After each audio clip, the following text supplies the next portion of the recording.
Hello my dear students, welcome back to channel my new video. My name is madam from A1 coaching. तो बेटा हम लोगों ने national income में दो मेथड थे हमारे, इनकम मेथड और एक्सपेंडिचर मेथड, उसको अच्छे से समझ लिया और उसके कई क्वेश्चंस भी मैंने आप लोगों को करा दिए। उम्मीद करता हूँ आपको क्लैरिटी मिल गई होगी और आपको अच्छे से समझ में आ गया होगा। तो 75% उम्मीद है कि उन दोनों में से ही आएगा, बट 25% हमें रिस्क तो लेना नहीं है। तो 25% उम्मीद है कि जो तीसरा मेथड है जिसको हम लोग बोलते हैं value added method, value added method से भी क्वेश्चन आ सकता है उम्मीद है, बट ज़्यादा उम्मीद इनकम और एक्सपेंडिचर से बट है। तो इसको भी सीख के जाना, ये नहीं कि उसको सीख लिया तो इसको नहीं करोगे, ठीक है। तो ये भी एक बच्चा था जिसको आज मैं करा रहा हूँ, आपका नेशनल इनकम चैप्टर पूरी तरह से कंप्लीट हो जाएगा। शुरू के 4 चैप्टर बच्चे हैं, 5 चैप्टर माइक्रो इकोनॉमिक्स के, वो डे टू डे 5 दिन के अंदर अपलोड हो जाएंगे। 10 तारीख बोला, 10 तारीख से पूरा सिलेबस कंप्लीट रहेगा, अकाउंट, कॉमर्स, इकोनॉमिक्स तीनों का। टेंशन मत लेना, बस अच्छे से पढ़ते रहो और रिवाइज करते रहो, ठीक है। तो अब देखो वैल्यू एडेड मेथड में हम लोगों को कैसे क्या चीजें निकालनी है। तो वैल्यू एडेड मेथड में अगर हमें नेशनल इनकम निकालनी है तो सबसे पहले आपको क्वेश्चन में ही दिया रहेगा ग्रॉस वैल्यू एडेड, ठीक है, प्राइमरी सेक्टर। पीएस का मतलब क्या, यहां पर प्राइमरी सेक्टर। फिर इसमें ऐड करोगे gross value added secondary sector, SS मतलब सेकेंडरी सेक्टर। और फिर तीसरा ऐड करोगे gross value added tertiary sector. 3 sector होते हैं ना, primary sector, secondary sector, tertiary sector. तीनों की ग्रॉस वैल्यू को ऐड करोगे और जब आप ऐड करोगे primary sector, secondary sector, tertiary sector को, तो आपको मिल जाएगा GVAMP, इसको हम लोग बोलते हैं gross value added at market price. अब माइंड में आ रहा होगा सर ये ग्रॉस वैल्यू एडेड तो कोई एग्रीगेट था ही नहीं, तो बेटा इसी को हम लोग GDPMP भी बोलते हैं, ठीक है। Gross value added at market price को ही हम लोग gross domestic product at market price बोलते हैं। समझ में आ रही बात। तो जब ये तीनों चीजों को ऐड करोगे तो आपको मालूम चल जाएगा क्या, GDPMP। क्या मालूम चल जाएगा, GDPMP। और अगर आपको GDPMP मालूम चल गया तो आपसे कुछ भी पूछ ले, नेशनल इनकम, NNPFC, तो निकाल देना। अगर आपसे बोले कि GDPMP आपको पता है, आप निकाल के दिखाओ GNPFC, तब भी निकाल लोगे। कैसे निकाल लोगे भाई, क्योंकि आपको कन्वर्जन आता है। कन्वर्जन मैंने आप लोगों को सिखा दिया है, और कन्वर्जन ग्रॉस से ग्रॉस कुछ होगा नहीं, डोमेस्टिक से नेशनल होगा, प्लस NFIA, P से AP कुछ होगा नहीं, MP से FC माइनस NIT। अगर ये आप कर लेते हो कन्वर्जन तो फिर कोई दिक्कत ही नहीं है। तो मेन काम क्या, आपको ये तीनों चीज़ ऐड करोगे। जब इन तीनों को ऐड करोगे तो आपको मालूम चल जाएगा GDPMP। क्या मालूम चल जाएगा, GDPMP। और जब आपको ये मालूम चल जाएगा तो आप कोई भी चीज़, कोई भी एग्रीगेट पूछेगा आप निकाल के खत्म कर दोगे। समझ में आ रही बात, क्लियर है। कोई बच्चा पहली बार आया, उसको नहीं समझ में आ रहा है, तो वो कन्वर्जन की वीडियो देखे पहले और लाइन टू लाइन वीडियो देखे, उसको इजीली समझ में आ जाएगा। डिस्क्रिप्शन में प्लेलिस्ट है और आप लोग के लिए स्ट्रेटजी लाने वाला हूँ कि कैसे करना है, क्या करना है, किस तरह से करना है, उसके लिए आप लोग रेडी रहना। वीडियो आज शाम तक उसकी भी आ जाएगी, ठीक है। तो यहाँ तक क्लियर है, इसको रफ करूँ, ठीक है। देखो रफ नहीं कर रहा हूँ, एक चीज़ बताता हूँ, इसको तो मैं रफ कर देता हूँ। अब देखो आपको GDPMP मालूम चल गया। अब लेकिन कोई पूछे, कभी भाई सिंपल तो क्वेश्चन देगा नहीं इतना, तो बोलेगा ग्रॉस वैल्यू एडेड है, लेकिन ग्रॉस वैल्यू एडेड निकलेगा कैसे। तो अगर ग्रॉस वैल्यू एडेड निकालना होगा तो यहाँ पे लिखो ग्रॉस वैल्यू एडेड, चाहे वो प्राइमरी हो चाहे सेकेंडरी सेक्टर हो, कोई भी सेक्टर का हो। मान लो प्राइमरी सेक्टर का है तो ये आपको वैल्यू दी रहेगी value of output, value of output, value of output दी रहेगी, पुट कर देना माइनस इंटरमीडिएट कंजम्पशन, समझे।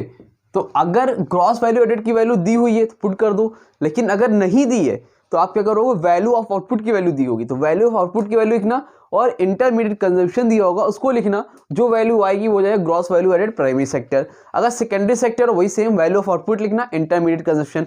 टर्शियरी सेक्टर के लिखना तो लिखना gross value added tertiary sector equal to value of output minus intermediate consumption, ठीक है। वैल्यू ऑफ आउटपुट किसे बोलते हैं, वैल्यू ऑफ आउटपुट बोलते हैं sales plus change in stock को। किसको, सेल्स और उसमें चेंज इन स्टॉक जो भी होगा उसको, ठीक है। इन दोनों को ऐड करोगे तो आपको वैल्यू ऑफ आउटपुट मालूम चल जाएगा।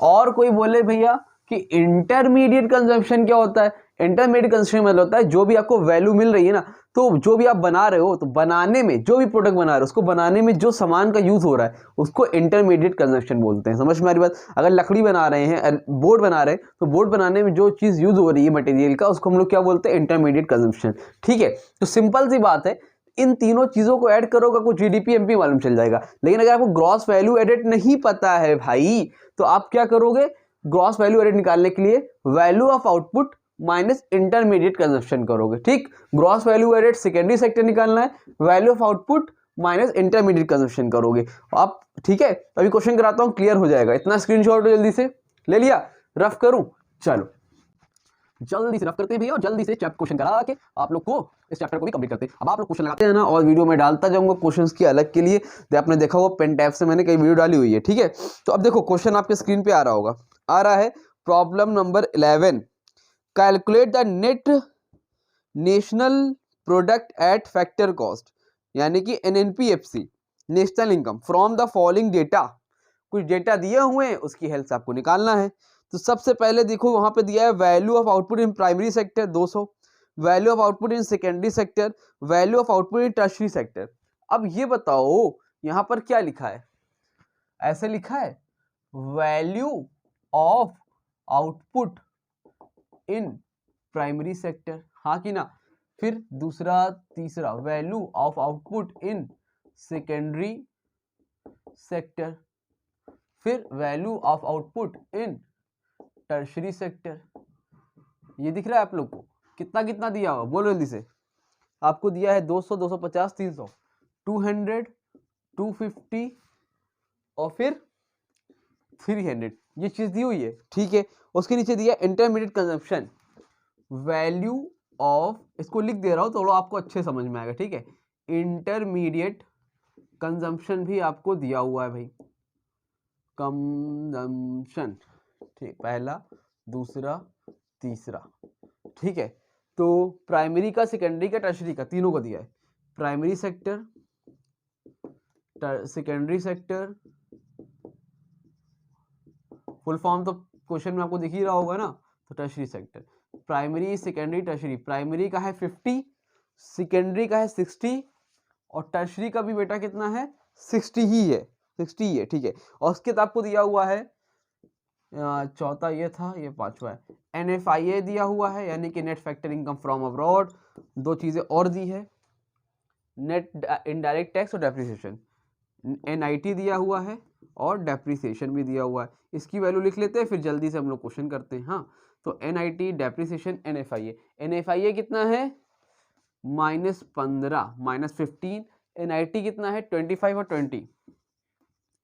ये आपको क्वेश्चन दिया हुआ है ना, दिख रहा है। अब देखो value of output in primary sector है, सेकेंडरी सेक्टर, टर्शरी सेक्टर है, लेकिन और हमें क्या निकालना है बेटा, फॉर्मूला क्या होता है निकालने का इससे, तो इसका होता है जीडीपी एमपी।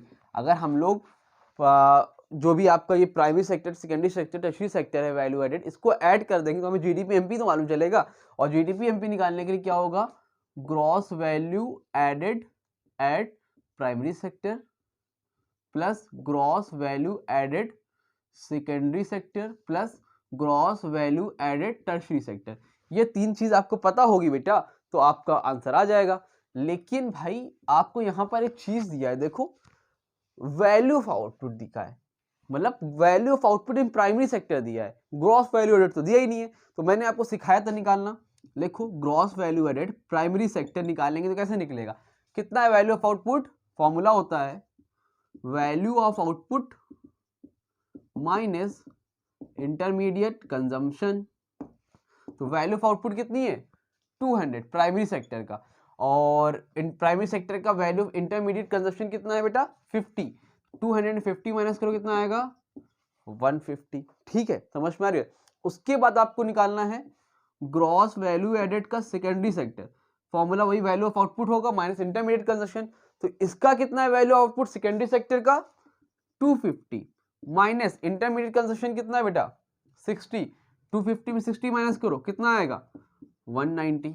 ठीक है, उसके बाद gross value added tertiary sector, gross value added tertiary sector, value of output कितना है टर्शरी सेक्टर का, 300 माइनस इंटरमीडिएट कंजप्शन कितना है, खुल जा सिमसिम, ये है 60, ठीक है। तो 360 के कितना बचेगा 240, ये समझ में आया। तो gross value added primary sector कितना है बेटा 150, सेकेंडरी सेक्टर 190 और ये 240। तो ऐड करो यहाँ पे value added primary sector 150, secondary sector 190 और टर्शियरी सेक्टर 240, तीनों को ऐड करो कितना आएगा,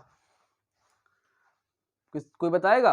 290 इन दोनों को ऐड करेंगे आएगा 0, 9 में 5 ऐड किया, 14 का 4 करिए 1 3 340 प्लस 240, अब ऐड करो कितना हो जाएगा 3 2 5 580 और इसमें यूनिट आपको दिया है करोड़ में, कितना आएगा 580 crore, 580 crore.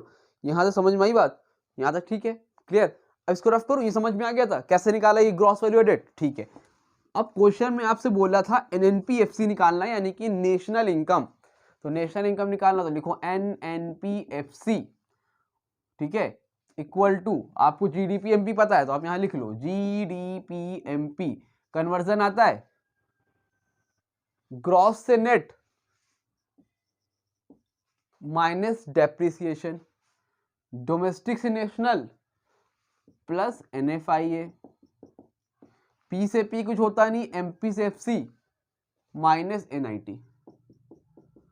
Put the value, GDP MP कितना है अभी निकाला 580, ठीक है सर। डेप्रिसिएशन कितना है बेटा ये 20,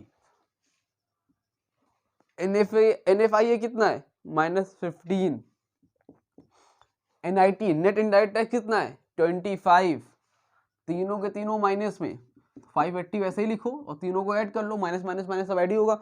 20 15 ऐड किया कितना होगा 35, 35 में 25 45 55 60, 580 में माइनस करो 60, माइनस क्यों लगा क्योंकि बड़ी गिनती हमेशा माइनस निगेटिव में होती है। 580 60 माइनस करेंगे कितना आएगा 520 करोड़।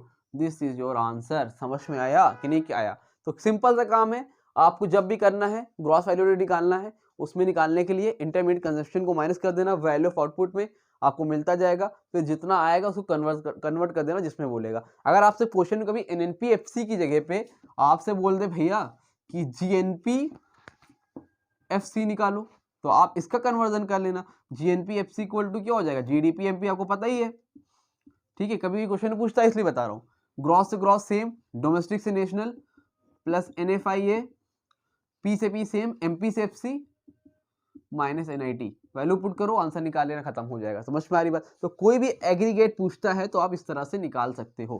क्लियर है, स्क्रीनशॉट लेना है, लो स्क्रीनशॉट, ठीक। तो आपके चैप्टर नेशनल इनकम कंप्लीट हो गया। पेपर के टाइम में हम लोग को 7 दिन का गैप रहेगा, उसमें और ढेर सारे न्यूमेरिकल हम लोग प्रीवियस ईयर के आराम से लगा लेंगे और एक दो क्वेश्चन में और अपलोड कर दूंगा। तो मैक्रो का सारा चैप्टर आपका कंप्लीट है। Theory of income and employment बचा है, वो भी मैं करा देता हूँ। और आपका माइक्रो भी मैक्सिमम कंप्लीट है, उसमें आपके 4 चैप्टर हैं, वो कराने मुझे 7वां 8वां 9वां 10वां, जिसमें फॉर्म्स ऑफ मार्केट बहुत ईजी चैप्टर है, वो तो आप लोगों ने 10th क्लास में ही पढ़ा होगा, नहीं पढ़ा है तो पढ़ा दिया जाएगा। Perfect competition market, original market, तो बहुत सी वीडियो आने वाली है 2-3 दिन के अंदर। 10 तारीख को पूरा सिलेबस आपको कंप्लीट मिलेगा। बस चैनल में बने रहो और ज़्यादा से लोगों को शेयर करो जितना ज़्यादा हो सके। और स्ट्रेटेजी की जो वीडियोस है वो मैं डालूंगा। स्ट्रेटेजी क्या होती है, सिंपल चीज़ होती है, आपको पढ़ना है तो थोड़ा सा मैं बताऊंगा क्या करना है कैसे करना है। माइंड में सवाल बहुत आ रहे हैं बट आप लोग करते नहीं हो, उसके लिए वीडियो आएगी। बस चैनल में बने रहो, मिलते हैं न्यू वीडियो में, तब तक के लिए थैंक यू सो मच।